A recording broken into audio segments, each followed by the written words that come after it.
Hi అండి, అందరికీ నమస్కారం. నా యూట్యూబ్ ఛానల్‌కి తిరిగి స్వాగతం.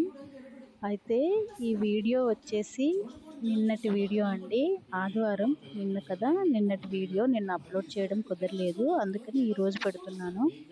నిన్న మా పాప ఇంటి దగ్గరే ఉందండి. బిర్యానీ చేయమంది. అయితే ఆ బిర్యానీ కోసం పుదీనా ఒలిచి పెడుతుందనమాట. నేనైతే ఒలిచినందుకు థ్యాంక్ యూ అని చెప్తున్నాను. తర్వాత వాటికి కావాల్సిన పదార్థాలన్నీ రెడీ చేసుకున్నాను. ఆదివారం కదండీ! పాప ఇంట్లో ఉంది. మా వారింట్లో ఉన్నారు. కొంచెం ఇల్లైతే అంత మంచిగా లేదు. తర్వాత వంట అదంతా పూర్తి చేసుకున్న తర్వాత బిర్యానీ చేసేసాను. చికెన్ కూర అయితే వండానండి.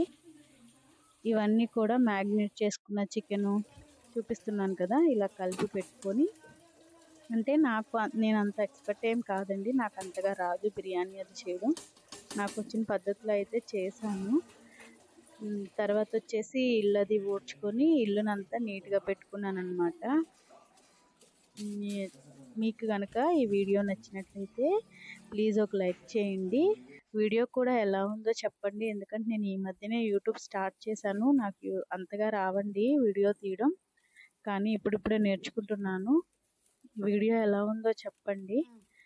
తర్వాత మీ విలువైన సమయాన్ని కేటాయించి వీడియో చూసినందుకు ప్రతి ఒక్కరికి కూడా ధన్యవాదాలండి. ఇదైతే మా కిచెన్ అన్నమాట. చాలా చిన్నదండి. షింక్ పక్కనే పొయ్యి ఉండిద్ది. గిన్నెలు తోముకోవడానికి కూడా ఇబ్బందిగా ఉండిద్ది. కానీ ఉన్న దాంట్లో సర్దుకుపోవాలి కదా!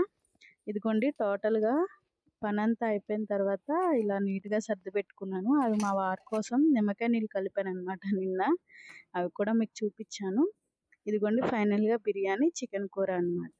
నీట్‌గా సర్దుకున్నాక టోటల్ లుక్ అయితే ఇలా ఉందండి ఇల్లు. మీకు నచ్చితే మాత్రం వీడియోని లైక్ చేయడం మాత్రం మర్చిపోవద్దండి. ఓకే బాయ్ అండి. మళ్ళీ కలుద్దాం. Thank you for watching. Thank you అండి.